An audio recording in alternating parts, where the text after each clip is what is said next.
예, 이제 드디어 23장 회계 변경 오류 수정 내용을 공부하도록 하겠습니다.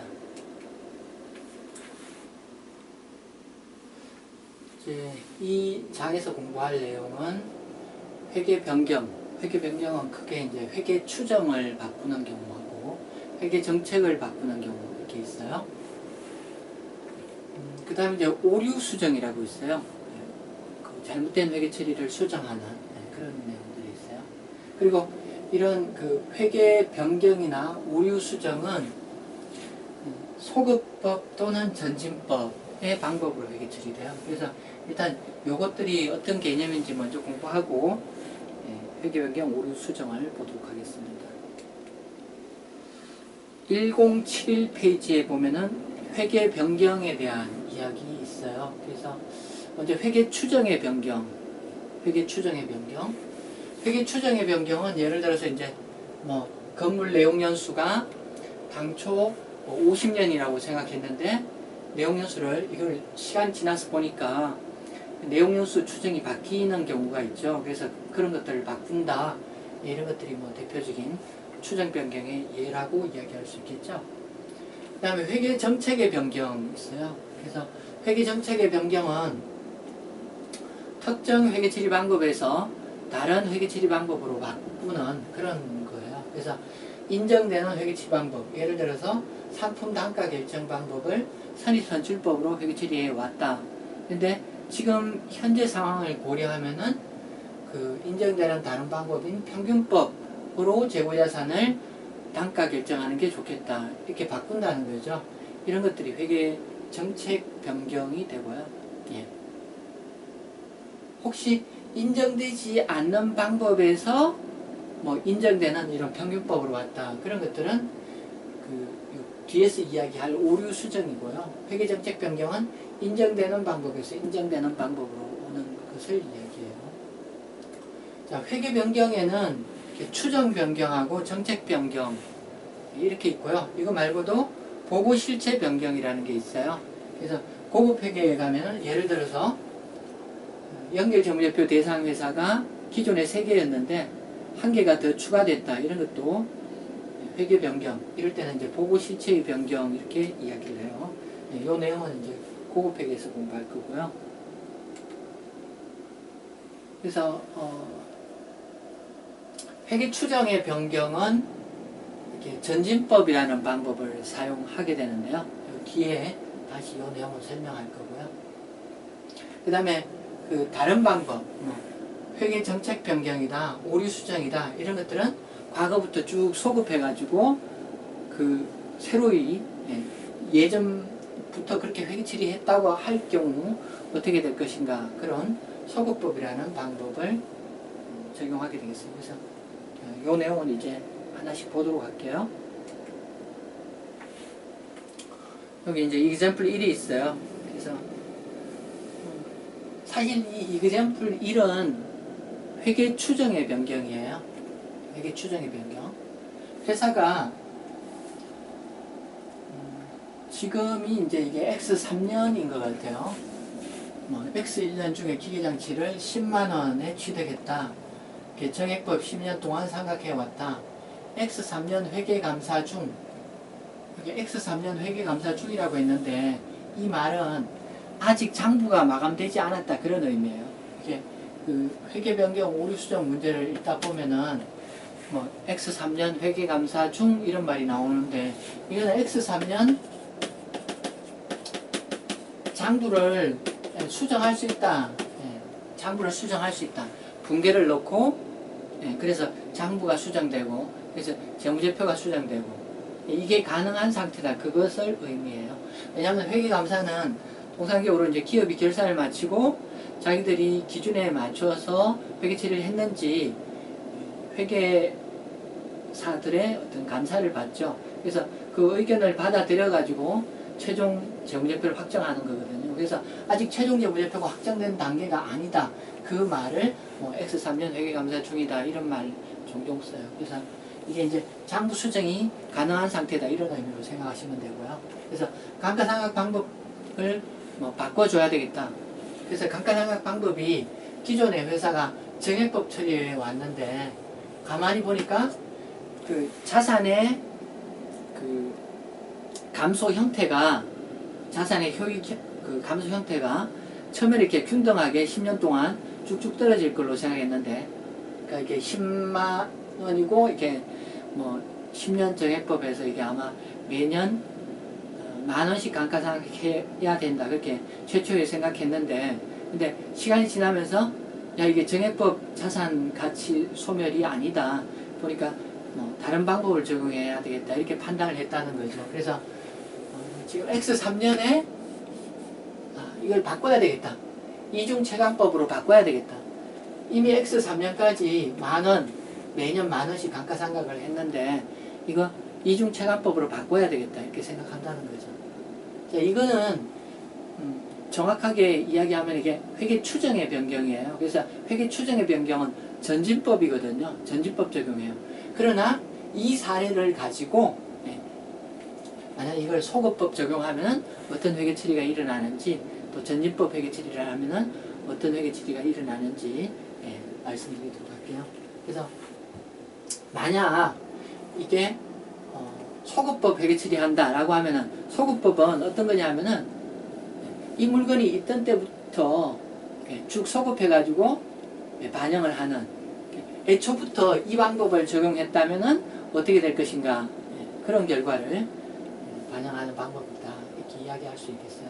그래서 가령 이제 예를 들어서 지금 이걸 이제 두 개로 나눠 놨는데요. 두 개로 나눠 놨는데 하나는 X1년 기초, X2년까지 반영했을 때 어떻게 될 것이냐. 그 다음에 이제 X3년에 지금 뭐 만원 계상했으니까 추가로 또 계상할 게 있느냐. 이렇게 두 개로 나눠서 했는데요. 익숙하게 되면 이걸 이제 하나로 회계 처리해도 되지만은 이걸 이렇게 과거 기간하고 단기 기간하고 이렇게 나눠서 생각하는 게 처음 공부하기에는 좋죠. 그래서 여기 두 개로 나눠 놨어요. 그래서 과거 기간에 미치는 영향이 어떻게 될 것이냐. 그래서 과거 기간에 미치는 영향, 이 기계장치를 최초에 10만 원이라고 취득했죠. 그래서 기계장치 기존에 정액법 상황에서 기계장치 10만원 이렇게 해서 기계장치는 뭐 변동이 없을 거고요. X2년 말까지 감가상각 누계액을 이렇게 만원에서 총 2만원 계상했겠죠. 감가상각비를 만원 계상해서 2만원 계상하면은 걔들은 지금 이익잉여금에 가 있겠죠. 이익잉여금에 가 있어요. 그래서 이익잉여금이 2만원 줄어들어 있는 상황이겠죠. 요렇게 됐을 거라는 거죠. 근데 이게 이렇게 새로운 방법에 따라서 감가상각을 하게 되면은 이렇게 감가상각비가 예를 들어서 4만원, 24,000원 이렇게 계상돼야 된다. 그래서 총 64,000원이 계상되었어야 한다 라고 하면은 감가상각비 64,000원 계상해서 감가상각 누계액이 64,000원 이렇게 계상되는 그런 상황이었겠죠. 두 개를 비교하면은 감가상각 누계액은 44,000원 더 계상되었어야 하고, 이익잉여금은 감가상각 누계, 그리고 감가상각비도 44,000원 더 계상되었어야 한다, 이런 결론에 다다르는 거죠. 그래서 요 차이를 이제 뭐 분개해주면은 소급된 회계 처리가 되겠죠. 그래서 감가상각 누계액이 44,000원 더 계상돼야 된다. 그 다음에 감가상각비도 44,000원 더 계상돼야 된다. 근데 이 감가상각비는 X1년, X2년 들어가서 이익잉여금이 되었겠죠. 그래서 지금 현재는 이익잉여금에 반영되어야 되는 상황이다, 이렇게 이야기할 수 있겠어요. 그래서 요 분계를 X3년에 집어넣어야 되겠죠. 그리고 X3년에는 추가로 지금 만원 계상했는데 지금 그 4,400원 추가로 또 감가상각 해줘야 된다. 그 다음에 감가상각 누계액도 4,400원 추가로 계상해 줘야 된다. 이렇게 이야기할 수 있겠죠. 그래서 요 두 개의 붕괴를 x3년에 집어넣으면 되겠죠. 그래서 집어넣으면은 지금 여기 변경된 방법, 변경된 이 방법에 따른 결과가 기말 BS에 표시될 거다. 손익계산서도 제대로 될 거다. 이런 이야기 할 수 있겠죠. 혹시 이런 이야기 머리에 떠오를지 모르겠어요. 이 붕괴들을 각각 뭐 이런 식으로 붕괴를 해서 x1년, x2년 지금에 와서라도 장부에 집어넣으면 되지 않느냐 이런 이야기를 할지 모르겠어요. 지금에 와서라도 x1년, x2년 감가상각비 44,000원, 감가상각무게 44,000원 이렇게 x1년, x2년 이렇게 나누어서 넣으면 되지 않겠느냐 이렇게 생각할지 모르겠어요. 그러나 그건 불가능해요. 왜 그러냐 하면은 그 재무제표라는 게 최초 붕괴를 하죠. 붕괴를 해가지고 이걸 각 장부에 계정 과목별 장부에 넣죠. 계정 과목별 원장에다가 넣죠. 원장에 있는 결과를 모으면은 그게 뭐예요? 그게 재무제표죠. 이렇게 하면은 한 회계 기간이 끝난 거고요. 한 회계 기간이 끝나고 이 붕괴나 원장은 다 마감이 되거든요. 클로징이에요. 더 이상 수정이 불가능해요.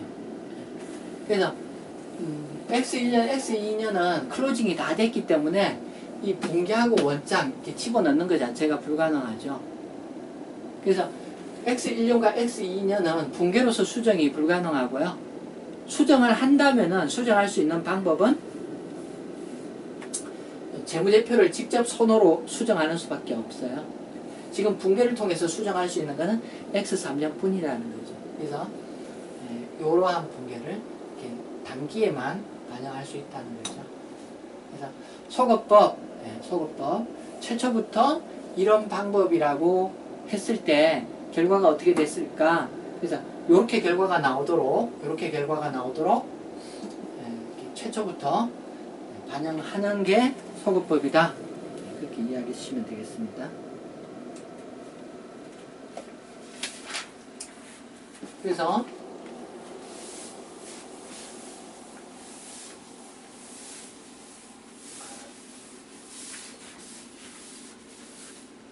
자, 과거 재무제표 제작성 어떻게 하느냐?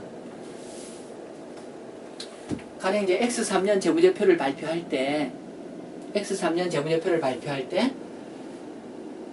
그 X3년에 아까 그 소급법 붕괴를 집어넣으면은 여기 이제 당기 감가상각비, 그 다음에 BS의 기계장치나 감가상각 누계액이 이렇게 제대로 된 숫자가 나오죠. 그래서 X3년 건은 붕괴에 의해서 이렇게 수정하면 되는 거고요. 비교 표시되는 X2년 재무제표는 어떻게 할 거냐? 방금 말씀드린 것처럼 X2년 재무제표는 붕괴가 아니라 이렇게 재무제표를 직접 지우개로 지우고 이렇게 새로 써주는 거죠. 지우개로 원래는 이게 X2년 감가상각비 얼마라고 돼 있었겠어요? 2만원, 만원이라고 돼 있었겠죠. 감가상각 누계액 얼마예요? 원래 만원, 2만원이라고 있었겠죠. 지우개로 지우고 이걸 새로 써준다는 거죠. 새로 최초부터 그 변경된 방법으로 회계 처리했다면 어떻게 될 것인가? 그 결과를 비교 표시되는 재무제표는 직접 이렇게 손으로 수정하고 직접 재무제표 자체를 수정하고 단기 재무제표는 붕괴를 집어넣어서 이렇게 결과값을 이끌어낸다는 거죠. 그래서 이런 게 이제 소급법이다 이야기할 수 있고, 소급법은 과거 재무제표를 수정해가지고 과거에 이미 뭐 X2년 재무제표가 발표된 게 있죠. 그럼에도 불구하고 그걸 지우고 이렇게 새로 발표하게 되니까 재무제표 신뢰성에 흠이 간다 이런 이야기 할 수 있겠고요. 대신에 이걸 한꺼번에 다 이렇게 현재 기준으로 현재 이렇게 최적의 방법이라고 생각하는 방법에 따라서 다 수정을 하기 때문에 재무제표의 기간별 비교 가능성은 높아진다 이렇게 이야기할 수 있어요. 그래서 신뢰성을 더 우선하느냐, 과거에 발표한 거 신뢰성을 더 우선하느냐, 또는 기간별 비교 가능성을 더 우선하게 생각하느냐, 이렇게 두 개가 다 취득되면 좋을 텐데 기간별 비교 가능성은 높아지고 신뢰성은 낮아진다. 이렇게 서로 상충관계에 있는 그런 문제가 있어요. 뒤에 이야기하는 전진법은 요거하고 정반대 장단점이 있다 이야기할 수 있어요.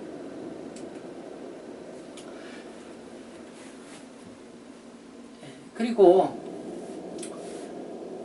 이게 그 과거 기간에 어떤 그 과거 기간부터 이렇게 변경이 있게 되면은 가장 이런 비교 기간에 재무상태표를 공시해야 되는 숙제가 있어요. 그래서 회계 정책 변경, 소급 제작성, 소급 재분류하는 경우로서 정기 기초 재무상태표에 미치는 영향이 중요한 경우에는 정기 기초 PS를 새로 만들어서 공시를 해야 돼요. 그래서 기존에는 우리가 최소한의 비교 정보가 단기에다가 정기 재무제표 이렇게 두 개만 비교하면 되죠. 그런데 이거 이전 기간에 뭐 수정할 게 있다. 방금 이야기한 것처럼 이렇게 과거 기간부터 소급해가지고 재무제표가 수급돼야 된다. 수정돼야 된다. 근데 그 과거 기간이라는 게 저 먼 옛날 거다라고 하면은 그런 경우 이렇게 두 개의 재무제표 비교를 하는데 거기에 하나 더 추가해야 된다는 거예요. 그래서 비교 표시되는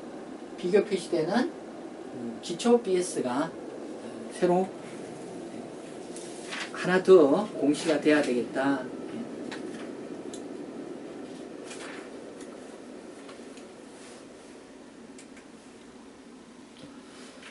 자, 그리고 이번에는 단기 일괄 처리법이라는 거 보도록 할게요.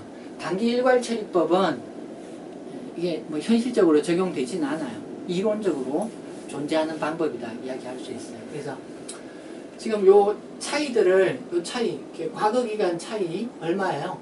요 2만 원인데 6만 4천 원에서 4만 4천 원 차이 나죠.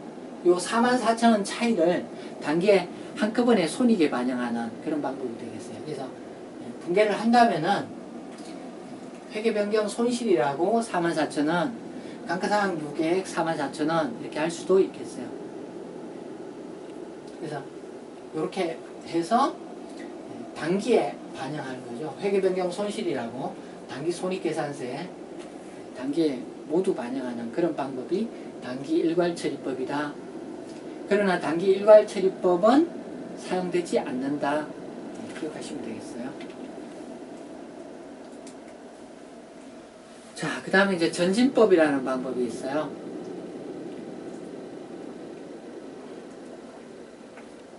전진법은 변경된 방법을 단기부터 적용하는 게 전진법이에요.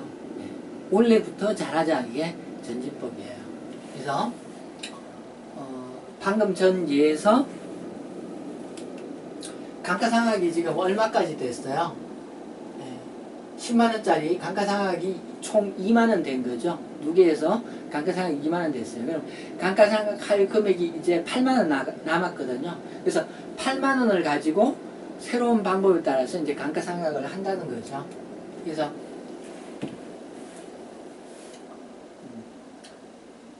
과거 그 누적 효과에 대한 수정 붕괴는 전진법에서 발생하지 않고요.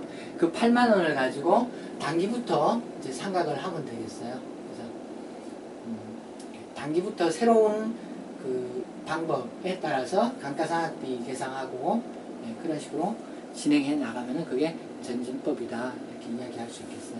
그래서 전진법의 장점 단점은 앞에 소급법하고 반대가 되겠어요. 전진법은 과거 재무제표를 손보지 않기 때문에 재무제표 신뢰성이 유지돼요. 그러나 기간별 비교 가능성은 떨어진다 이런 이야기 할 수 있겠어요.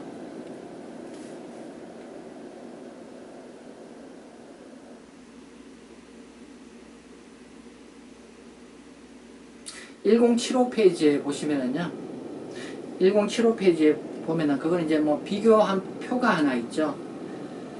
1075페이지 아래쪽에 보면은 소급법, 단기 일괄처리법, 전진법을 비교하고 있어요. 그래서 소급법은 회계변경 누적 효과 중 과거 손익을 기초이익잉여금에 반영한다. 그렇게 되고, 그 다음에 이제 비교 재무제표를 제작성한다. 그렇게 되겠고요. 그 다음에 전진법은 이제 단기부터 잘하죠. 잘하자 그런 거죠. 그래서 회계 변경 누적 효과 중 효과에 대한 수정이 없고요. 그 다음에 비교재무제표 수정도 없다 이렇게 이야기할 수 있어요. 여기 회계 변경 누적 효과라는 게 그 용어 정의를 한번 보면은요. 1072페이지에 양갈로 1 회계 변경 누적 효과 해가지고 새로운 회계 처리를 과거부터 적용했다고 가정할 때 회계년도 초에 인식되어 있어야 할 자산 부채 및 자본의 장부 금액과 변경이 이루어지기 전의 장부 금액 차액을 누적 효과라고 한다. 그래서 누적 효과. 그래서 단기 기초를 기준으로 자산 부채 자본의 차이가 얼마인지 그게 회계 변경 누적 효과다 이렇게 이야기한다는 거죠. 혹시 여러분들 그 다른 책에 보시면은 이익잉여금을 기준으로 이 회계 변경 누적 효과를 설명하는 책도 있어요. 그래서 이제 뭐 변경 전 방법, 변경 후 방법, 단기 기초 기준으로 이익잉여금 차이가 얼마인가 그것이 회계 변경 누적 효과다 이렇게 서술하고 있는 책도 있어요. 그러나 그러한 서술은 과거 회계 기준의 서술이고요. 현재 회계 기준의 서술 방식으로는 단기 기초 기준의 자산 부채 자본의 차이 이게 회계 변경 누적 효과다 이렇게 이야기하는 게 맞다 이렇게 아시면 되겠어요.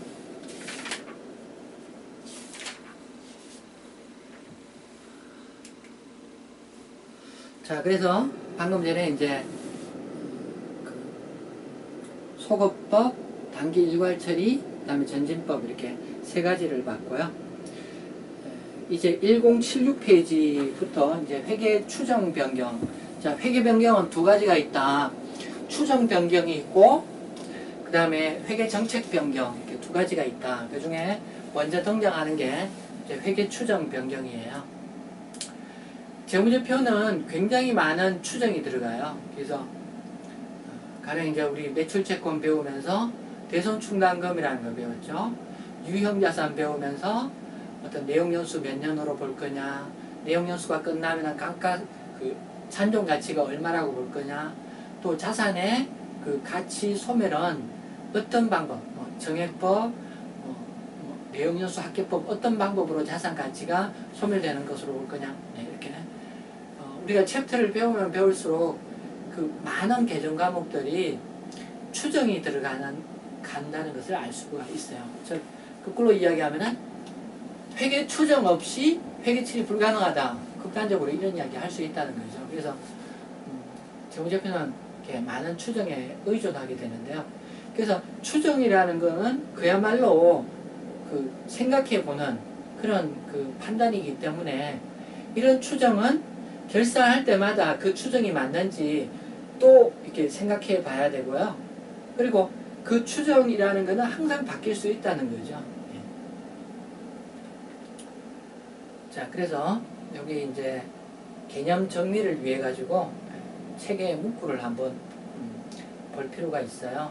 거기 1076페이지 땡땡땡땡 쭉 있고 그 다음 줄부터 보면은 추정은 시간이 지나면서 계속 수정된다.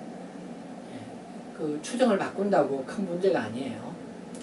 추정의 근거가 되었던 상황의 변화, 새로운 정보의 획득, 추가적인 경험의 축적이 있는 경우 추정의 수정이 필요할 수 있다. 성격상 추정의 수정은 과거 기간과 연관되지 않으며 오류 수정으로 보지 아니한다. 이렇게 되어 있어요. 그래서 추정을 수정하는 것은 오류 수정이 아니다. 이 점 기억하셔야 되겠어요. 감가상각 방법을 이렇게 좀 전에 이야기했던 정액법 적용하다가 이중체감법으로 바꾼다. 또는 정률법으로 바꾼다. 내용연수 합계법으로 바꾼다. 이게 무엇이냐? 이게 감가상각 자산의 기대 소비 행태가 바뀐 거죠. 여기에 대한 추정이 바뀐 거예요. 그래서 이런 추정의 변경은 오류 수정이 아니라는 거예요. 그래서 흔히 실무에서 감가상각 방법 바꾸면은 그게 오류 수정인지 등으로 착각할 수 있는데 그런 건 아니라는 거죠. 자, 그 다음에 한편 그 뒤에 여기도 아주 중요한 문구예요. 여긴 좀 줄을 쳤으면 좋겠는데요. 회계 정책의 변경과 회계 추정의 변경이 복합적으로 발생하는 경우가 있어요. 그런 경우에도 양자를 구분 회계처리해야 된다. 그래서 정책 변경, 추정 변경 두 가지가 있으면은 각각 따로 회계처리해야 된다. 그런데 양자를 구분하는 것이 어려운 경우에는 추정 변경으로 본다. 이렇게 있어요. 그리고 이제 추정 변경 어떻게 회계 처리할 거냐 전진법이라고 했어요. 그래서 전진법이라는 게 단기부터 잘하자 그런 거죠. 자, 1077페이지 한번 보도록 할게요. X1년이 아니라 2001년 1월 초에 건물을 취득하였다. 시도원가 70만원, 추정 잔존 가치가 20만원, 사용기간 2050년 말까지 감가상각 정액법 이런 50년 동안 이걸 사용하는 거죠. 그래서 50년 사용이고 연간 상각비가 얼마예요? 연간 두 개 차이 50만원을 50년간 연간 만원씩 감가상각하는 게 기존에 해오던 감가상각이었죠. 그런데 취득 후 10년이 지난 2011년에는 이 건물에 대한 다음과 같은 추정 변경이 있었다. 2011년에 이런 추정 변경이 있었다. 이러한 변경은 그 타당성이 인정된다. 그래서 추정 변경을 했는데 그게 맞다. 이런 이야기를 하고 있고요. 추정 잔존 가치가 9만원이다. 사용 가능 기간은 2040년까지다. 그럼 최초 기준으로 하면은 50년이 아니라 40년 사용이다. 이런 이야기 되는 거네요. 그리고 잔존 가치도 바뀌었다. 이런 이야기 하고 있어요. 그래서 질문사항은 뭐냐면은 이런 추정 변경에 따라서 2011년 어떠한 회계 처리를 해야 되는가? 그냥 감가상각하면 되는 거죠. 추정은 일상적인 거기 때문에 뭐 소급하고 뭐 어쩌고저쩌고 그런 거 없어요. 추정 변경은 계속 이렇게 이 건물 감가상각 정액법이 맞느냐, 잔존가치 뭐 이게 맞느냐, 뭐 내용연수 50년 맞느냐 계속 결산할 때마다 계속 이렇게 추정해가지고 새로 바꿔야 되는 거기 때문에 2011년 어떤 회계 처리해 줘야 되느냐? 그냥 하던 대로 감가상각비 그 다음에 이제 감가상각 누계 하던 대로 이런 분계를 하면 되겠어요. 그런데 이러한 추정 변경 사항을 반영해가지고 원래부터 새로운 방법에 따라서 상각을 새로운 추정에 따른 상각을 해줘야 된다는 거죠. 그래서 기존 취득원가가 얘가 70만 원이에요. 70만 원. 그래서 70만 원이고 이제 잔존 가치를 얼마로 보고 있느냐? 잔존 가치를 9만 원으로 보고 있어요. 9만 원으로 보고 있고 그 다음에 이미 상각한 금액이 얼마예요? 이게 10년간 상각했죠. 그래서 이미 10만 원은 상각을 한 거죠. 그래서 감가 누계액이 10만 원이에요. 이렇게 하면은 이렇게 남아있는 금액 이렇게 감가상각 대상 금액이죠.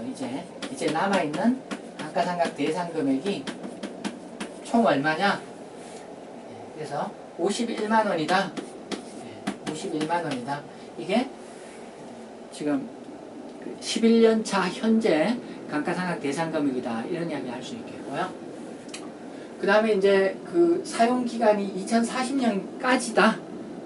지금 10년 지났죠. 그러면 이제 30년 남은 거죠. 그래서 남은 내용연수가 30년이기 때문에 남은 내용연수 30년으로 나눠주면 되죠. 이렇게 하면 매년 17만 원인가요? 17만 원의 감가상각비가 계상돼야 되겠다. 그럼 원래부터 17만 원의 감가상각비 그 다음에 감가상각 누계액 이렇게 해줘야 된다는 거죠.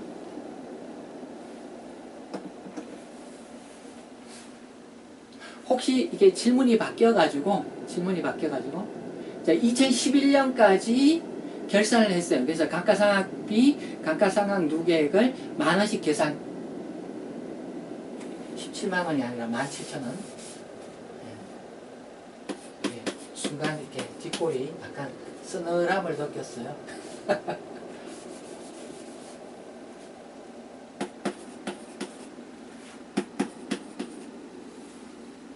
혹시 지문이 이런 식이 아니고 2011년 회사가 이미 결산을 했다. 결산을 했다는 말은 이제 뭐 이렇게 감가상각비 10,000원, 감가상각 누계액 10,000원, 2011년에도 그런 분기를 했다 치고, 그리고 회계감사를 받는 중에 이러한 지적이 있어서 이렇게 지적이 있다. 2011년에 필요한 분계를 하시오라고 하면은 이렇게 10,000원에 이미 감가상각 했다고 이야기하기 때문에 추가로 할 분계는 7,000원만큼 감가상각비, 감가상각 누계액 이렇게 7,000원을 하면 되겠죠. 그래서 지문 상황에 따라서 회계처리 조금 이렇게 생각해 주셔야 되겠죠. 그래서 회계 변경 가운데 회계 추정 변경이라는 것을 봤어요. 자, 이제 1078페이지 보시면은요.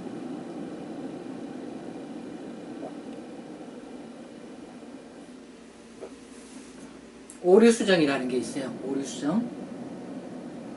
오류수정. 자, 오류수정, 이거 이제 개념을 잘 잡아야 돼요. 일단 용어 정의부터 보면은요. 오류는 산술적 계산 오류. 그 이제 계산기를 잘못 사용했다. 뭐 이런 거죠. 회계정책 적용의 오류. 회계정책의 적용 오류. 사실의 간과 또는 해석의 오류. 부정. 이런 것들이 오류라고 해요. 부정도 오류에 들어가요. 자, 그리고 한편 회계 추정에서 그 시점에 이용 가능한 정보를 모두 이용하여 추정하였다면은 그 이후의 결과가 달라지더라도 오류로 보지 아니한다. 이렇게 이야기를 하고 있어요. 그래서 예를 들면은 우발 상황의 결과에 따라 인식되는 손익은 오류의 수정에 해당하지 아니하며 회계 추정의 변경에 해당한다. 그래서 옛날에 생각할 때는 이게 우발 상황이라 가지고 회사가 뭐 비용과 추정 부채 인식하지 않았어요. 그런데 지금에 와서 보니까 그게 그 비용과 부채를 잡았어야 한다 라고 하더라도 그 우발 상황을 추정할 당시에 그게 그 최선의 추정이었으면은 지금에 와서 그거를 소급해서 수정할 필요는 없다. 단기부터 잘하면 된다. 이런 얘기. 두 번째 땡 보면은 그러나 과거 시점에 이용 가능한 정보나 일반적으로 재무제표를 작성할 때 고려하는 정보를 이용하지 못하거나 잘못 이용하는 경우는 오류이다. 그래서 정보를 하나 빠뜨려 가지고 회계처리했다. 그래서 회계처리 결과가 지금에 와서 보니까 달라졌더라. 그때 이미 발생해서 이용할 수 있는 정보 10개 가운데 9개만 생각해서 이런 결과에 이르렀는데 그 당시에 있었던 그 한 가지를 더 고려해서 10가지를 고려했다면 회계처리가 달라졌다라고 하면 걔는 오류라는 거예요. 그래서 그 판단하는 시점에 최선의 판단이면은 오류가 아니다. 근데 최선의 판단이 아니면은 오류다. 이렇게 생각하시면 되겠다는 거죠. 자, 오류는 단기 오류. 먼저 단기 오류라는 게 나와요.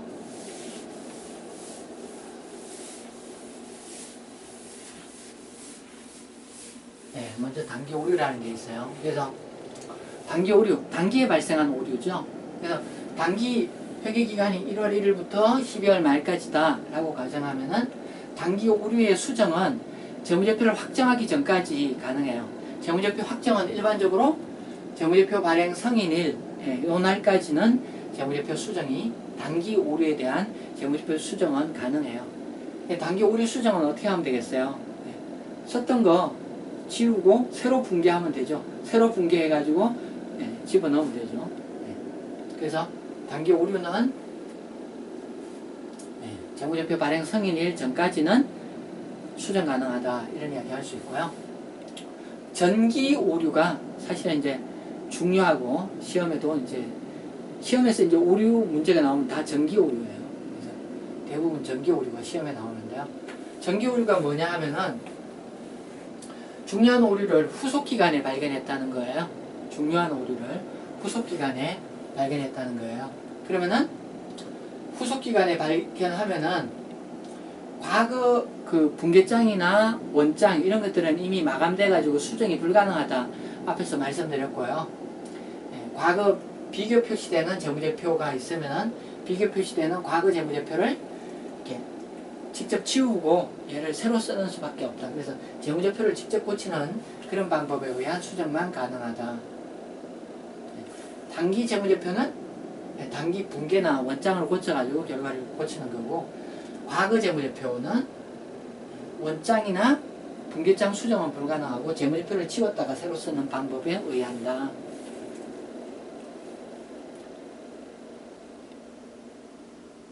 자, 그리고 1019페이지 양갈로 B에 전기 오류 해가지고 중요한 전기 오류를 후속 기간에 발견한 경우에는 비교 표시되는 과거 재무제표를 재작성한다. 그래서 이거를 이제 소급법이라고 한다는 거죠. 소급법. 그래서 오류 수정은 소급법으로 회계 처리한다. 오류 수정을 자동 조정 오류, 그 다음에 비자동 조정 오류, 이렇게 두 개로 나눠볼 수 있어요. 자동 조정 오류는 한 회계기간에 발생한 건이 다음 회계기간에는 반대 영향을 미치고, 이 두 기간이 끝나면은 세 번째 회계기간에는 영향을 미치지 않는 게 자동 조정 오류예요. 가령 이제 이렇게 천년도에 비용을 계산하고 이렇게 미지급 비용 인식했어야 될 급여를 X2년에 지급하면서 비용 처리했다. X1년에는 아무런 회계 처리하지 않고 X2년에 지급하면서 급여라고 비용 처리했다. 요거는 이제 요 첫 해, 둘째 해 회계 처리만 잘못된 거고, 그리고 이 둘째 해가 지나가면은 셋째 해부터는 재무제표에 어떤 영향도 없죠. 요런 거 자동 조정 오류다 이렇게 이야기할 수 있죠. 근데 비자동 조정 오류는 이렇게 두 회계 기간이 지나가더라도 셋째 해에 그게 영향이 남아있는 그런 것들이 비자동 조정 오류다 이렇게 이야기할 수 있어요. 여기 example 2가 있는데요. 비자동 조정 오류 해가지고 1년 초에 기계장치 이렇게 간단하게 숫자를 1,000원이라고 했고요. 이걸 기계장치인데 비용 처리했어요. 수선비라고 비용 처리했어요. 그래서 X1년에 이렇게 수선비라고 비용 처리했다는 거죠. 수선비, 현금 이렇게 1,000원을 회계 처리했어요. 근데 사실은 얘가 유형자산으로 회계 처리됐어야 된다. 수선비가 아니라 걔가 기계장치라는 거죠. 그래서 걔가 이제 내용연수 5년 정액법 잔존가치형 이렇게 상각돼야 되는 물건이었다는 거죠. 그랬을 경우에 이거를 X1년에 발견하면은 뭐 이거 수선비 없애버리고 기계장치 이렇게 한 다음에 기계장치에 대해서 감가상각비, 감가상각 누계액 이렇게 했으면 되겠죠. 근데 이 발견을 X2년에 발견했다는 게 문제예요. X2년에. X1년이면은 그냥 뭐 더하고 빼고 해가지고 X1년 결과값을 만들어낼 수 있을 텐데, 문제는 지금 X1년이 장부가 다 마감되고 분계장, 원장 장부가 다 마감되고 장부가 다 마감된 이후 X2년에 이러한 사실을 발견했다는 거예요. 이럴 경우 X2년에 어떠한 회계 처리를 해야 할 것이냐. 그래서 회계 처리가 보면은 이제 그 두 가지, 이걸 해결하는 방법으로 두 가지 방법이 있어요. 그래서 먼저 첫 번째로 분계에 의해 가지고 첫 번째 방법으로 분계에 의해 가지고 얘를 수정하는 붕괴에 의해 가지고 얘를 수정하는 방법이 있는데요. 그래서 자, X1년에 제대로 회계 처리했어야 되는데 잘못 회계 처리했다는 거죠. 오류 회계 처리가 뭐냐 하면은 수선비, 현금 이렇게 회계 처리한 게 잘못됐었다. 잘못된 회계 처리는 뭐 기본적인 개념을 이렇게 얘를 없애고 제대로 된 회계 처리를 넣어야 되겠다 이렇게 생각할 수 있다는 거죠. 그래서 그런 접근으로 회계 처리를 하면은 일단 요걸 이제 취소하는 걸 생각해 볼 수 있겠어요. 취소. 취소하는 걸 생각해 볼 수 있겠어요. 그래서 취소한다면은 있던 붕괴 일단 취소하고 그 다음에 요것도 취소해 주는 거죠. 이렇게 취소하는 거죠. 그리고 이걸 새로 붕괴한다면은 수선비가 아니라 이게 이제 기계장치라고 했어야 되는 거죠. 기계장치라고 1,000원 인식하고 현금 나간다 이런 회계 처리를 해줬어야 되는 거고 그 다음에 이제 기계에 대해서 감가상각을 했어야 하는 거죠. 감가상각비 200원 감가상각 누계 200원 그래서 이걸 이제 X2년에 발견했을 때 이걸 어떻게 할 것이냐 그래서 붕괴로 하면은 회사가 한 잘못된 붕괴 이렇게 없애버려야 되죠. 잘못된 붕괴 없애버려야 되고 새로운 붕괴를 집어넣으면 되겠어요. 근데 새로운 붕괴라는 게 지금 X1년 장부가 마감된 상태죠. 그러니까 여기 이제 수선비라고 한 것들이 사실은 얘가 지금 현재 이익잉여금에 가 있는 거죠. 지금 현재 X2년 시점에 보면은 수선비라고 하는 게 지금 현재는 이익잉여금에 가 있는 거죠. 그게 이익잉여금에 가 있는 거죠. 이익잉여금에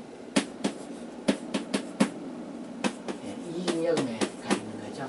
그래서 붕괴를 하면은 요렇게 붕괴를 할 수 있겠어요. 이렇게 붕괴할 수 있는데 이걸 약분해서 보면은 현금을 없애고 똑같은 거니까 현금을 없애고 이익잉여금도 그냥 간단하게 800원이다 이렇게 이야기할 수 있겠죠. 그래서 기계 1,000원 인식하고 감가상각 누계 200원 인식됐어야 한다. 그리고 이익잉여금은 800원이 살아있어야 된다. 이렇게 간단히 이야기할 수 있다는 거죠. 그래서 요 붕괴를 합쳐서 보면은 방금 했던 기계장치 1,000원이 인식돼야 된다. 감가상각 누계액은 200원 인식됐어야 한다. 이익잉여금은 800원 살아있어야 된다. 두 개의 붕괴를 합치면은 이렇게 붕괴할 수 있다는 거죠. 그래서 붕괴에 의해서 설명을 하면은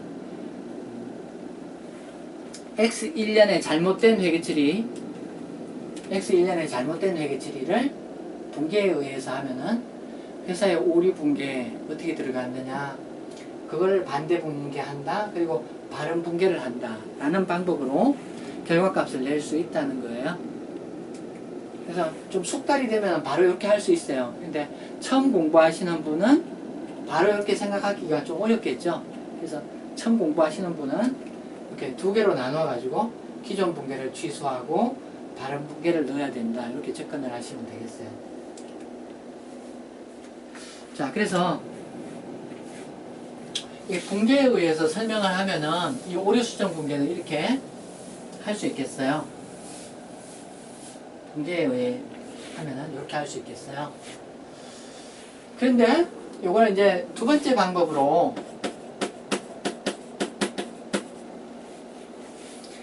이걸 계정 과목을 BS 계정 과목을 비교해도 똑같은 결과를 끄집어낼 수 있어요. 그래서 자, 지금 현재 X2년이에요. 그래서 X2년 기초 현재 오류 수정 붕괴를 어떻게 집어넣으면 될 것이냐. 기초 기준으로 X2년 기초 기준으로 오류 수정 붕괴를 어떻게 도출해낼 것이냐. 그래서 이제 영향을 받는 BS 과목을 이렇게 쭉 나열해 본다는 거죠. 그럼 영향을 받는 BS 과목은 또 기계장치 있고 BS 과목이 이익잉여금, 그 다음에 감가상각 누계 이런 것들이 있는 거죠. 그래서 쭉 나열을 하고 지금 회사가 회계 처리한 대로 하면은 영향을 지금 받고 있는 게 지금 감가상각비 수선비 1,000원 이렇게 인식함으로 인해 가지고 이익잉여금이 줄어들어 있는 거죠. 1,000원만큼 오류 회계 처리해 가지고 이렇게 돼 있는 상태죠. 그런데 제대로 했다면은 어떤 결과가 나와야 되는가? 기계는 1,000원이라고 되어야 되고 감가상각 누계액은 200원. 그 다음에 제대로 했다면은 감가상각 누계액 200원, 그 다음에 이익잉여금은 200원 마이너스 되는 그런 상황이어야 하는 거죠. 네. 이렇게 돼야 되는 거죠. 그래서 회사가 잘못한 붕괴, 그 다음에 제대로 했다면은 결과값 두 개를 비교하면은 되겠어요. 그래서 기계장치는 1,000원 차이, 감가상각 누계액 200원 차이, 이익잉여금 800원 차이라고 할 수 있는 거죠. 그래서 이 차이를 붕괴하면 되겠다는 거죠. 그래서 이 차이로서 기계를 1,000원 인식해야 한다. 감가상각 누계액 200원 인식해야 한다.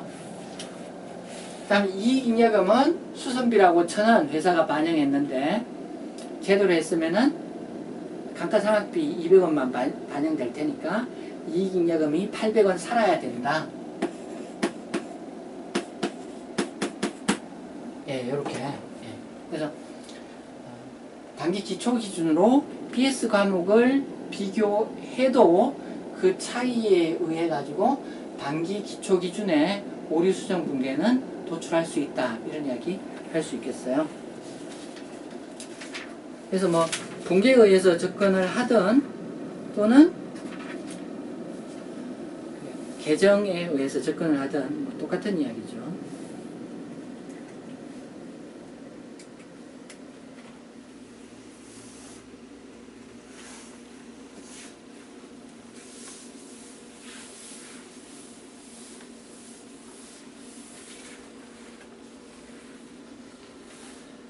자, 그리고 이제 1082페이지 양갈로 2의 비교 재무제표 제작성이라는 거 보도록 할게요. 거기 보시면은 중요한 정기 오류가 발견된 이후 최초로 발행을 승인하는 재무제표에 다음의 방법으로 정기 오류를 소급하여 수정한다. 이렇게 돼 있어요. 그래서 동그라미 1. 오류가 발생한 과거 기간의 재무제표가 비교 표시되는 경우 재무제표 제작성이라는 게 이제 이미 발표한 거를 다시 손봐서 이렇게 재무제표를 보여주는 게 재무제표 제작성이겠죠. 그래서 단기 재무제표를 작성하는데 보니까 전기끼 잘못됐더라. 전기끼 잘못됐어. 그러면 이 전기 재무제표를 지우개로 지우고 해당되는 계정과목 명칭이나 금액을 새로 연필로 써줘야 되겠죠. 그래서 전기에 오류가 발생했다. 그러면 전기 재무제표를 지우고 새로 써줘야 된다. 재작성을 해야 된다. 그래서 단기에 재무제표를 발표할 때 비교되는 전기 재무제표는 새로 만들어진, 새로 제작성된 재무제표가 비교 재무제표로서 공시되어야 되겠다. 그런 이야기고요. 그 다음에 동그라미 2. 오류가 비교 표시되는 가장 이른 과거기간 이전에 발생한 경우 비교 표시되는 가장 이른 과거기간에 자산부채 자본의 기초금액을 제작성해라. 이렇게 이야기하고 있어요. 자, 단기 재무제표를 작성하려고 이렇게 결산을 하다 보니까 한 5년 전에 오류 있었던 게 발견이 됐어요. 그리고 그 오류의 영향이 아직도 남아있어요.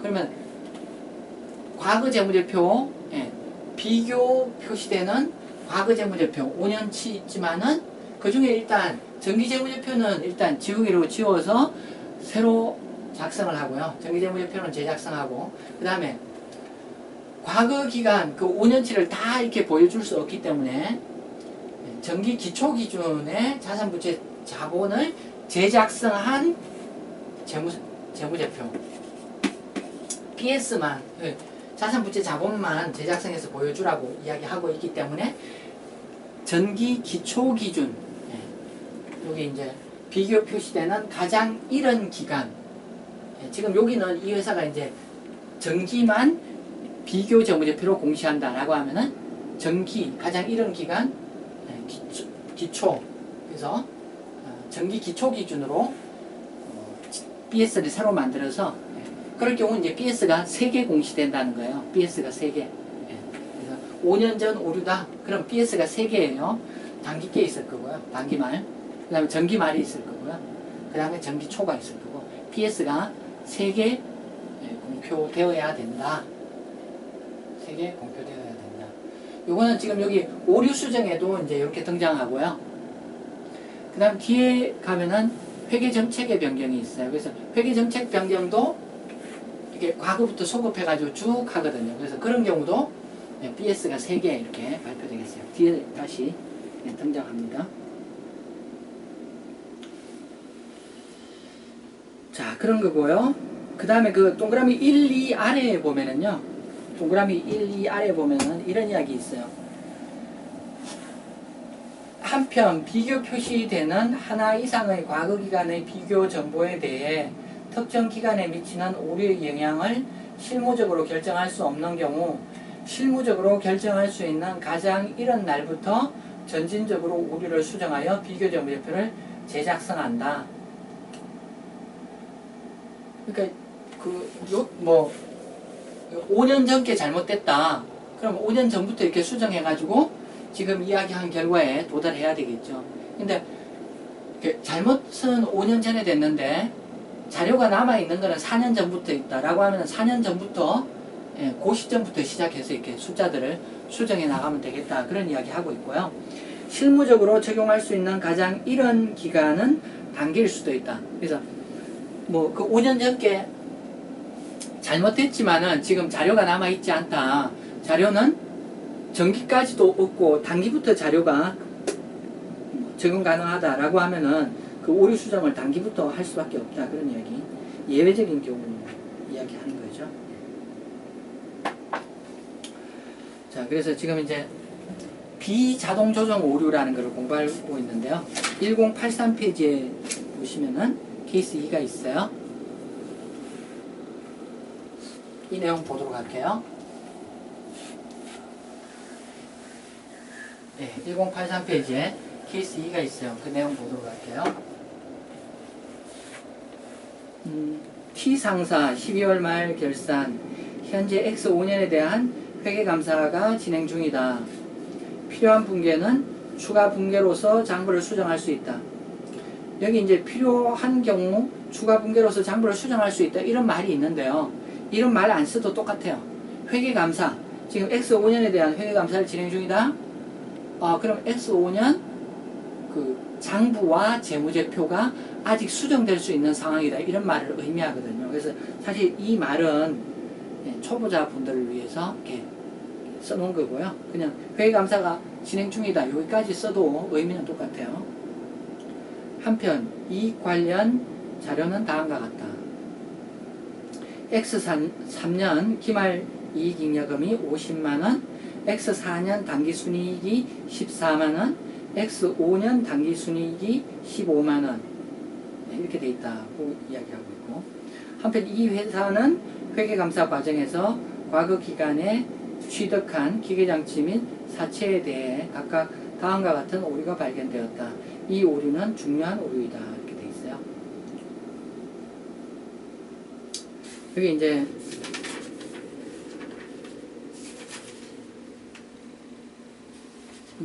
중요한 오류다 이런 말이 있는데요. 그게 어떤 의미냐 하면은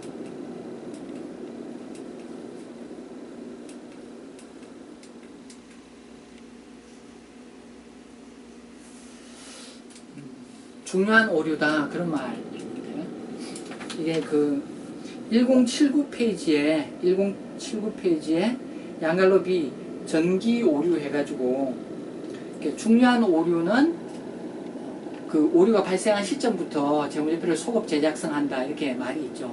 그래서 기준에 그런 말이 있는데, 그러면은 기준에 중요하지 않은 오류는 어떻게 한다? 그런 말은 없어요. 그래서 중요하지 않은 오류에 대해서는 그 일반적으로 이제 기준서에는 없지만은 실무적으로 이거를 그냥 단기에 다 반영하는, 이건 몰라도 돼요. 공부하시는 분들은 다 중요한 오류만 발생하는 걸로 생각하시면 돼요. 그래서 그렇게 회계 처리하기 때문에 기준서에 중요한 오류는 재무제표를 소급 제작성한다 이런 워딩이 나오고 있기 때문에, 그래서 이 오류는 중요한 오류다 이렇게 말을 쓰고 있어요. 자, 케이스 2 계속 보도록 할게요. 그래서 케이스 2 보면은 뭐 기계장치도 보면은 X3년 기초에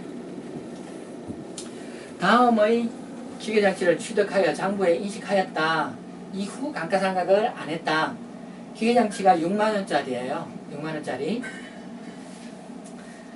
여기 뭐 기계장치 하나 있는데 이걸 어떻게 빠뜨릴 수 있느냐 이런 이야기 하지만은, 사실 기업 실무에서는 뭐 기계장치 그 제조업 공장에 가면은 기계장치가 엄청나게 많거든요. 그래서 6만원짜리 하나 상각 안 하더라도 사실 잘 모르죠. 그런 상황이죠. 그래서 취득원가 6만원짜리 감가상각 안 하고 그냥 X3년에 취득한 이후에 그냥 가만히 뒀다는 이야기하고 있고요.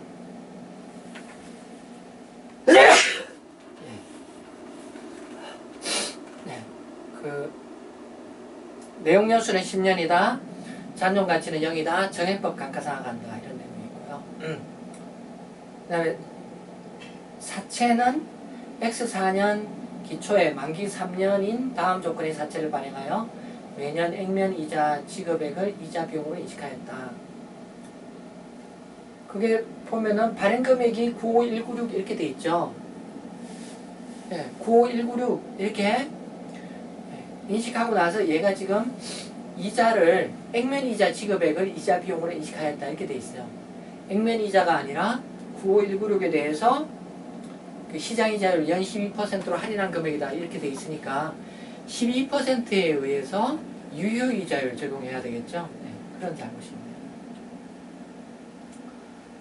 요구사항 X5년 기말 현재 오류 수정을 위해서 필요한 분계를 제시하시오.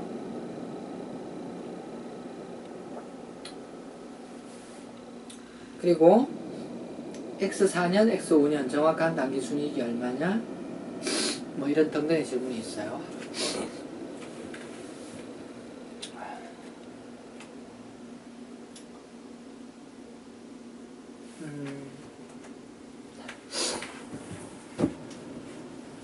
일단 뭐 오류 수정 분계부터 해볼까요? 오류 수정 분계부터.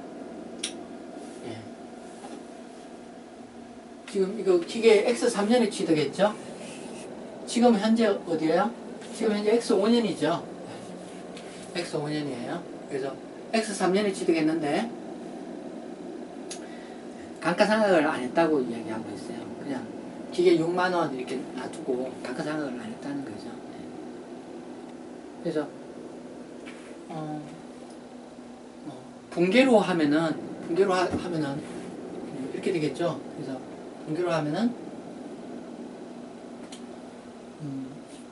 X3년에 기계장치 6만원, 현금 6만원 이렇게 하고 그건 했다는 얘기고, 그 다음에 이제 감가상각을 안 한 거죠.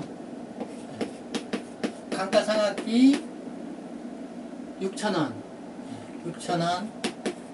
그 다음에 감가상각 무게 6,000원 요걸 안 했다는 거죠. X4년에도 지금 똑같은 오류가 있는 거죠. 감가상각 안 했죠. 그래서 X4년에도 똑같은 분계가 있어야 되겠죠. 그 다음에 X5년에도 안 했죠. 그러니까 똑같은 분계가 있어야 되겠죠. 그래서 이 기계장치에 대해서는 이러한 수정 분계를 해주면 되겠죠. 이러한 수정 분계를. 그런데 분계를 할라 치니까 X3년, X4년은 이미 장부가 마감됐죠. 그래서 저 분계를 집어넣을 수 없다는 거죠. 결국은 이제 그 분계를 집어넣을 수 없기 때문에 어떻게 해야 되느냐. 그리고 요 이제 감가상각비라는 것도 지금 얘들이 지금 이익잉여금에 가 있는 거죠. 요 두 개가 지금 이익잉여금에 가 있는 거죠.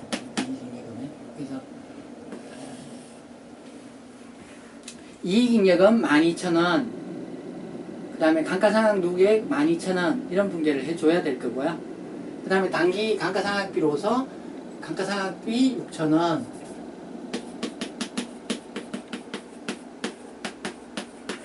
그 다음에 감가상각 누계액 6,000원 이런 분계가 필요하겠네요. 그래서 기계장치 감가상각 안 한 거에 대한 분계는 이렇게 간단히 이야기할 수 있겠죠. 분계 접근으로 이야기하면 이런 설명을 할 수 있고요. 이것도 이제 앞에 계정 비교에 의해 가지고 결과를, 이런 결과를 한번 끄집어내 볼까요? 그래서 계정 비교를 한다면 영향을 받는 게 기계장치 있고, 그 다음에 이제 감가상각 누계액이라는 게 있고, 그 다음에 이익잉여금이라는 게 있고, 이익잉여금 간단히 이제 글자가 기니까. 그 다음에 지금 이제 단기 감가상각비, 이제 X5년,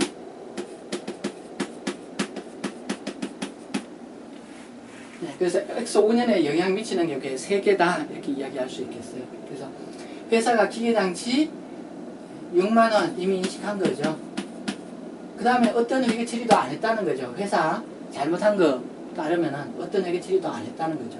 근데 제대로 한다면은 예, 기계장치 6만원 인식하고 감가상각 누계 총 18만원 인식해야 되는 거죠.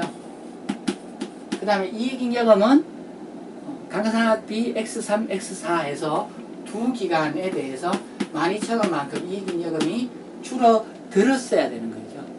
그 다음에 X5년에 대한 감가상각비 6,000원을 해야 하는 거죠. 그래서 차이를 비교하면 감가상각 누계액 18,000원, 그 다음에 이익잉여금 12,000원, 그 다음에 감가상각비 6,000원 이런 이야기 할 수 있는 거죠. 그래서 이런 분계가 되는 거죠.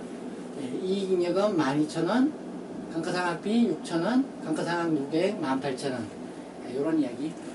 요거나 뭐 똑같은 이야기죠. 그래서 요렇게 해서 분계를 끄집어내도 되고 또는 분계에 의해서 바로 끄집어내도 되고. 그래서 기계장치는 그렇게 될 거고요. 사채는 어떻게 될까 한번 생각해 보죠. 사채. 사채는 어떻게 될까 생각해 보죠. 그래서 사채가 이게 앞에서 이제 95196 이렇게 배웠었는데 이 숫자 많이 본 거죠. 그래서 이게 뭐 12% 하면은 그 다음 96620 이렇게 가는 거죠. 그 다음에 95196, 96620 그 다음 숫자가 기억이 안 나네요.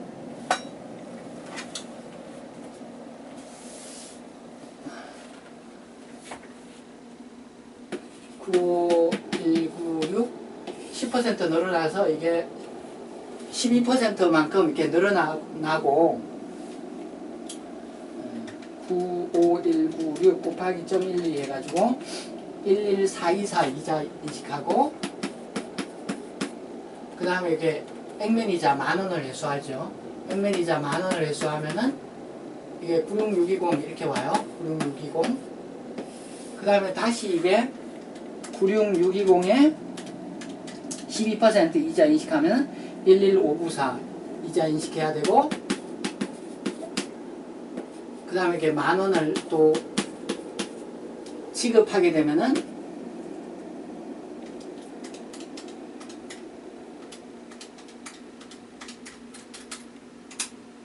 (96282)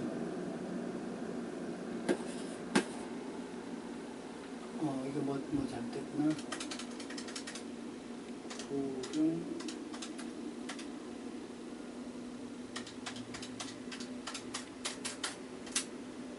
98214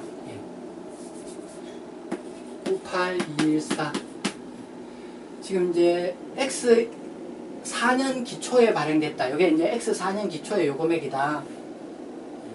X4년 말은 요금액이 와야 된다. X5년 말은 요금액이 와야 된다. 이런 상황인데 회사는 어떻게 한 거예요? 회사는 매년 액면 이자 지급액을 이자 비용으로 인식했다. 이렇게 하고 있어요. 액면 이자 기준으로 이자 비용 처리했다는 거예요. 그럼 회사는 이 96620에서 쭉 멈춰 있는 거죠. 그냥 96620이 쭉 지금 오고 있는 거죠. 네, 그런 잘못이죠. 그래서 분계에 의해 가지고 얘를 수정해 보면은 지금 X4부터 있었던 일이죠. X4에 최초 95196이라고 부채를 인식한 거죠. 네. 그렇게 하고 그 다음에 이자 비용을 얼마 인식했느냐? 현금 액면 이자가 이게 이제 액면 이자율이 10% 매년 말 지급이고 액면 금액 10만 원이니까 매년 만 원을 지급하면서 그냥 이자 비용 이렇게 인식했다는 거예요. 실제로는 얼마 인식해야 돼요? 11424 인식해야 되죠.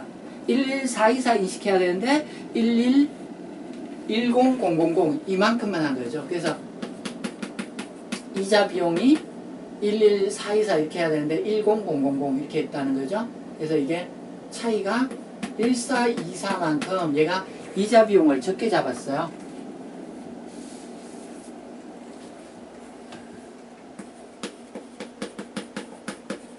이자 비용을 1424만큼 적게 잡았어요. 그리고 현금 만원을 지불했다 회계 처리했고 그 차이 금액이 사채에 대한 조정 금액이 되겠죠. 그래서 사채라고 1424 이렇게 회계 처리해야 되는데 얘를 안 했다는 거죠. 그 다음에 X5년에 오면은 역시 회사가 어떻게 했느냐? 이자 비용 만원, 현금 만원 이렇게 했다는 거죠. 사실은 이자 비용이 만원이 아니고 11594, 1594원만큼 이자 비용이 더 계상됐어야 하고 그 다음에 차액은 사채에서 조정돼야 되겠다는 거죠. 이런 회계 처리가 있었어야 하는데 이런 회계 처리 안 했다는 거죠. 그래서 이 가운데 X4년 이자 비용은 지금 현재 보면 이익잉여금에 가 있는 거죠. X4년 거는 장부를 수정할 수 없는 거죠. 그래서 재무제표만 이런 식으로 해서 X4년 거는 재무제표는 수정하고 그 다음에 X5년에 제대로 된 재무제표를 위해서는 요 두 개의 분계가 들어가야지 X5년 현재 X5년에 대한 제대로 된 재무제표가 나오겠다 이런 이야기 할 수 있다는 거죠. 그래서 이렇게 분계에 의해서 접근을 할 수도 있고요. 이거는 이제 계정을 비교해도 같은 결과를 다다를 수 있어요. 그래서 사채가 회사가 제로 시점에 966, 95196 이렇게 했다는 거죠. 95196 이렇게 했다는 거죠. 영향을 받는 게 X5년 기준으로 생각해 보면 영향을 받는 게 뭐가 있나요?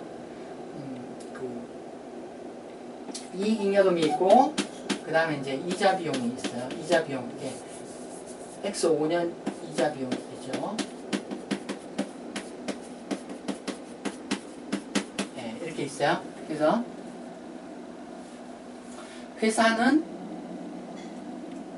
X4년에 이자 비용을 만원 인식했어요. 그 다음에 X5년에도 이자 비용을 만원 인식했어요. 그러나 제대로 한다면은 X5년 말 현재 사채는 98214에 와야 되고 이익잉여금은 11424만큼 감소됐어야 되고요. 당시 이자 비용은 11594가 반영됐어야 하는 거죠. 그래서 요 두 개의 차이를 구하면 아마 요 사채 금액은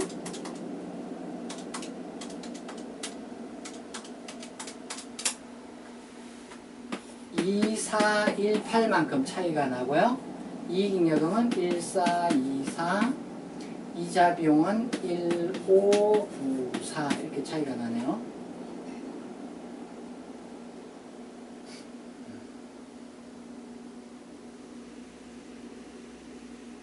이게 맞나요? 58214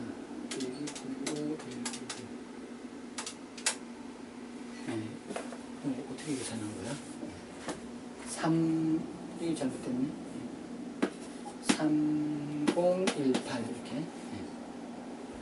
그래서 지금 똑같은 분계죠. 사채를 올려줘야 되고 이익잉여금 이자 비용. 그래서 이렇게 계정에 의해서 접근을 하든 분계에 의해서 접근을 하든 뭐 똑같은 이야기죠.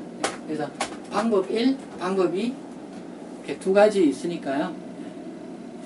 도움이 되셨으면 좋겠고요. 자, 그 다음에 이제 X4년과 X5년의 정확한 단기 순이익은 얼마냐? 정확한 단기 순이익은 얼마냐? 기존에 지금 이렇게 X4년에 대해서는 넷인컴이 14만원이다 이렇게 발표를 했었고요. 그 다음에 이제 X5년에 지금 회계감사 받고 있는데 지금 회계감사 직전까지 15만원이다 이렇게 당기순이익을 결론을 냈었어요. 그래서 이 수정사항들을 보면 되죠. 그래서 X4년에 대한 당기손익 수정사항이 6,000원하고 그 다음에 1424 이렇게 있어요. 그래서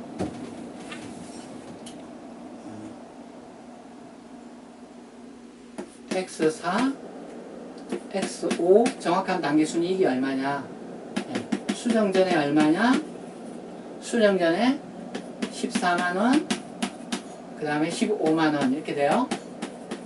그 다음에 수정 금액을 보면은 저기 감가상각비가 여기 X4년에 대해서 6,000원, X5년에 대해서도 6,000원, 그 다음에 이자 비용이 얼마 돼야 되나요? X4년에 대해서 1424, X5년에 대해서 1594 이렇게 반영돼야 되죠. 그러면은 수정 후 금액은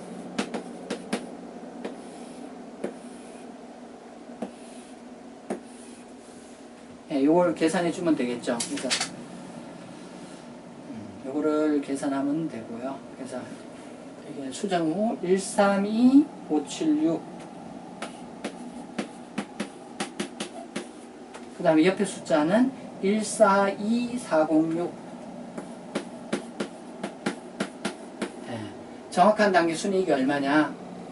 정확한 당기 순이익이 연도별로 이렇게 되는 거죠. 자, 그리고 이제 마지막 질문이 보면은요, 질문 3, 요구사항 3을 보면은요, X5년 재무제표 공시에서 비교 목적으로 X4년 재무제표도 공시하는 경우 자본변동표에서 이익잉여금을 다음 양식에 표시하시오. 자, X5년 재무제표는 지금 제대로 된 숫자들이 들어가서 X5년 재무제표가 나와야 되겠죠. 근데 여기 이제 질문사항은 그 재무제표 가운데 자본변동표 작성과 관련되어 있어요. 그래서 자본변동표, 그래서 이제 자본변동표에 자본의 각 그 대분류들이 어떻게 변동됐는지 이렇게 표시를 하죠. 그래서 그 가운데 자본변동표에서 이익잉여금 부분을 표시해라 이렇게 묻고 있어요. 그래서 이익잉여금이, 자, 기초이익잉여금 여기 어떤 숫자 들어와야 될까요? X3년 이익잉여금이, X3년 말 이익잉여금이 50만원이다. 이 숫자가 여기 들어와야 될까요? 그거 아니죠. 그렇게 하면 에러죠. X3년 말 50만원, 이익잉여금 50만원 이렇게 있지만은 여기 그 6,000원만큼 X3년도 수정금액이 있으니까요. 저 6,000원만큼 빠진 숫자가 여기 들어와야 되죠. 그래서 50만원이 아니라 494000이라는 숫자가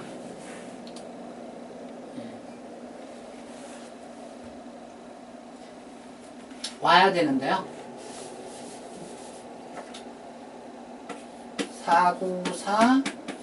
6,000원만큼 빠진 494000이라는 숫자가 와야 되는데요. 기왕에 공표된 금액은 50만원이죠. 기왕에 공표된 금액은 50만원이죠. 그런데 정기 오류 수정에 의해 가지고 이게 감소되죠. 그래서 요 형식을 기억하시기 바랍니다. 요 형식을. 그래서 정기에 발표된 자본에서 수정이 되는 경우가 있어요. 정기가 아니라 이제 X4년까지 발표된 재무제표에서 X4년까지 발표된 재무제표에서 수정이 되는 게 있어요. 수정 항목이 뭐 있느냐 하면은 두 개예요. 두 개. 정기 오류 수정이 하나 있고요. 그 다음에 소급 적용하는 게 회계 정책의 변경도 소급 적용하거든요. 그래서 그 두 개예요. 정기 오류 수정에 의해서 발표된 자본이 바뀔 수 있고요. 그 다음에 회계 정책 변경에 의해서 발표된 자본이 바뀔 수 있어요. 그래서 그 두 개가 이렇게 수정 항목으로 들어갈 수 있다. 그래서 수정 후 이익잉여금이 요 금액이다. 그 다음에 X4년 당기순이익 이 숫자가 아니라 요 숫자가 와야 되겠죠. 132576.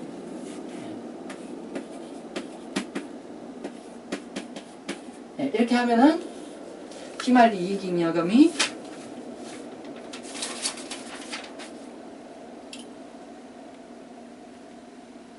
626576 626576 네, 이렇게 되겠죠. 자, 이렇게 되고요. 이렇게 되고 요 숫자가 여기 와야 되겠죠. 요 숫자가 여기. 그래서 이제 제대로 된 숫자 기준으로 이렇게 와야 되겠다는 거죠. 정기 오류 수정. 네. 이미 다 반영했죠. 그래서 정기 오류 수정은 없고, 네. 그래서 수정 후 요 똑같은 숫자가 이렇게 올 거고, 반기 순이익이 얼마냐? 142406. 네, 요 똑같은 숫자가 수정 후 금액 이렇게 오면 되겠고요. 네, 단기 순이익까지 반영하면은 기말 이익잉여금